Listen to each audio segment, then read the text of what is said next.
মই দ্বাদশ শ্ৰেণীৰ ছাত্ৰী। আজিৰ দিনটোৰ তাৎপৰ্য ক'ব লৈছোঁ। প্ৰত্যেক দিনৰ দৰে আজিৰ দিনটোৰো আছে এক বিশেষ তাৎপৰ্য। সেয়াই ইতিহাসৰ ক্ষেত্ৰত হওক বা অন্য কাৰণতে হওক, শুনো অহা আজিৰ দিনটোৰ বিশেষ কিছু তাৎপৰ্য। আজি শুক্ৰবাৰ 2026 বৰ্ষৰ মে' মাহৰ 22 তাৰিখ।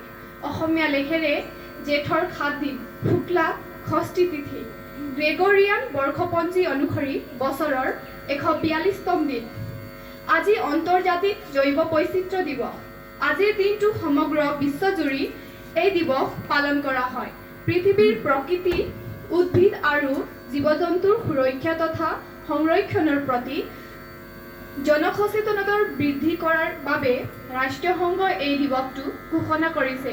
2026 বৰ্ষৰ বাবে এই দিৱসৰ মূল বিষয়বস্তু হৈছে গোলকীয় প্ৰভাৱৰ বাবে স্থানীয়ভাৱে কাৰ্য কৰা। আমাৰ সমাজত নাৰীৰ বাবে আগবঢ়োৱা কিছুমান অৱদান, যেনে সতীদাহ প্ৰথা, বাল্য বিবাহ আদিৰ বন্ধৰ বাবে কিছুমান সংগ্ৰাম কৰি নাৰীক সুৰক্ষা প্ৰদান কৰাৰ সকলোৰে চিনাকি সমাজসেৱক ৰাজা ৰামমোহন ৰায়ৰ জন্ম হৈছিল 1772 চনৰ আজিৰ দিনটোতে। আজি ৰাষ্ট্ৰীয় সামুদ্ৰিক দিৱস। আমেৰিকাত সামুদ্ৰিক উদ্যোগ আৰু বাণিজ্যৰ গুৰুত্বক সন্মান জনাই এই দিৱসটো ওখ টাৱাৰ টকিঅ' স্কাইট্ৰী জনসাধাৰণৰ বাবে মুকলি কৰা হয়। আন্তৰ্জাতিক গুৰুত্ব থকা একোখন সংৰক্ষিত জলাভূমি, যি জৈৱ বৈচিত্ৰ্য সংৰক্ষণৰ বাবে বিশেষভাৱে স্বীকৃত।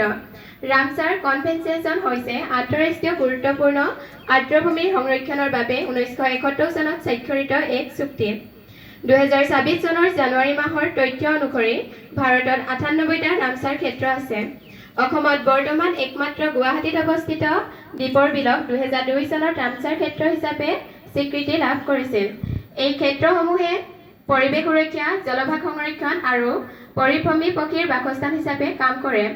বৰ্তমান দীপৰ বিলৰ দৰে গুৰুত্বপূৰ্ণ জলাশয়বোৰ প্ৰদূষণৰ কবলত পৰি বিপদাপন্ন হৈ পৰিছে।